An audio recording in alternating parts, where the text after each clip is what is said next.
La mission qui va vous être présentée questionne les services de proximité en milieu rural. Elle est le fruit d'une étude réalisée en 2016 sur la commune de Castelrain et elle a pour objectif de déterminer ensemble, élus, habitants, experts, les défis à relever pour développer la dynamique du territoire. La vallée du Cougain est une petite vallée à l'ouest de Limoux, dans le département de l'Aude. Elle est composée de 5 villages, Saint-Gouat-du-Razès, Castelrain, La Digne d'Amont, La Digne d'Aval et Ajac. Pendant 11 mois, de mars 2018 à février 2019, l'étude a mobilisé 70 personnes de la vallée, encadrées par une équipe pluridisciplinaire de 6 personnes.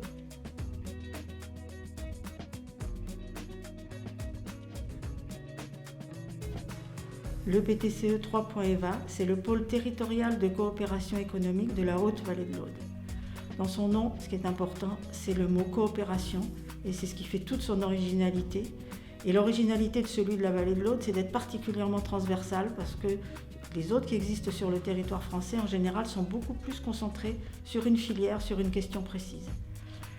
Et l'action qu'on a portée sur la vallée du Cougain a une particularité à l'intérieur du PTCE, c'est qu'en définitive, elle reprend un peu tous les axes qui ont été choisis pour construire le PTCE, mais en s'adressant à l'ensemble des acteurs potentiels d'un territoire. Aussi bien les élus que les acteurs économiques repérés, que les habitants qui sont des acteurs potentiels et qui sont là et qui représentent une richesse qu'il ne fallait surtout pas éviter, mais au contraire mettre en valeur. L'avantage du PTCE pour prendre en charge une étude comme celle-ci, c'est justement son côté transversal qui permet d'avoir un premier cofinancement et d'aller chercher des fonds publics et comme aussi de pouvoir s'adresser à une équipe compétente, de travailler avec des professionnels parce que tout le monde participe, c'est bien, mais en général, si on reste entre soi, on n'arrive pas à s'y prendre correctement. Donc on avait aussi besoin d'une équipe de professionnels et c'est ce qui a été mis en place grâce à tous les acteurs mis en synergie. Jean-Louis Bonnet, je suis président de l'association des circulades de Saint-Jacques qui, sur la Digne d'Aval, a pour but essentiel d'animer et de proposer les activités, soit de pleine nature, soit des activités telles que des initiations à l'informatique ou animer des clubs de randonnée aussi pédestres et proposer toute une série d'animations sur le village visant à faire revivre le village mais aussi à embellir ou entretenir des réalisations. Bonjour, je m'appelle Tabitha Combe, je suis écossaise d'origine mais je suis née en France et j'habite à Saint-Gouat-du-Razès où je suis chef d'exploitation agricole. J'ai envie d'ouvrir un centre culturel chez moi, faire des activités artistiques et culturelles et aussi enseigner les langues. Je parle anglais, français et espagnol couramment. Donc à Saint-Gouat, j'ai planté une vigne, du coup je suis viticultrice, je revends mon vin plus en Angleterre ou à mes locataires parce que je fais aussi de l'accueil touristique. Le souhait, c'est de faire en sorte que le village, dans la ruralité dans laquelle il se trouve, ne soit pas un village qui devienne un désert.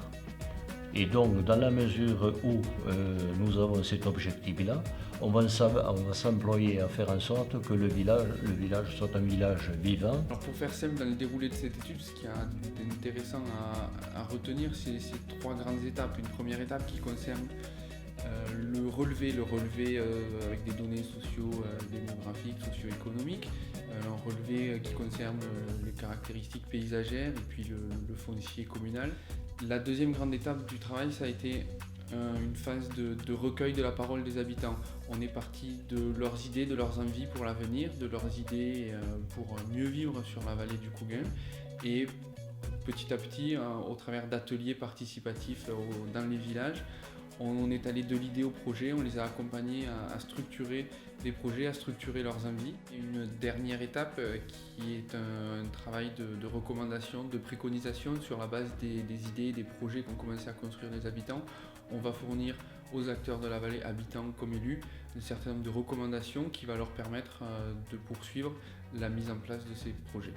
Alors cette étude qui porte sur l'accompagnement à l'émergence de démarches participatives en milieu rural en prenant l'entrée par les services de proximité, Elle s'appuie sur un travail bénévole qui a été réalisé sur une commune en 2016, sur la commune de Castelrain, qui a suscité intérêt des communes voisines pour construire justement un travail de recensement des besoins de la population sur le sujet des services de proximité, afin de réfléchir et d'élaborer des scénarios en termes de dynamique rurale.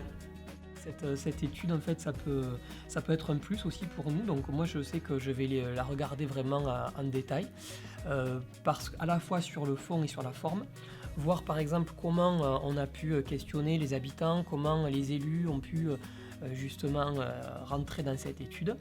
Et s'il y a des solutions et des idées qui sont intéressantes, il faudra qu'on les étudie et voir dans quelle mesure effectivement ça peut aussi nous apporter quelque chose à nous ici dans la vallée du Faby.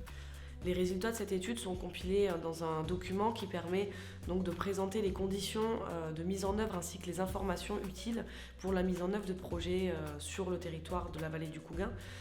Effectivement, c'est pour passer des simples idées au projet, c'est-à-dire les idées qui ont été émises sur le sujet des services de proximité, à des projets opérationnels sur le territoire. Donc on va dire que c'est toutes les conditions de mise en œuvre, les bonnes informations en termes de partenariat, en termes de pistes de financement nécessaires à la poursuite du travail qui a été mené sur le territoire de la vallée du Cougain.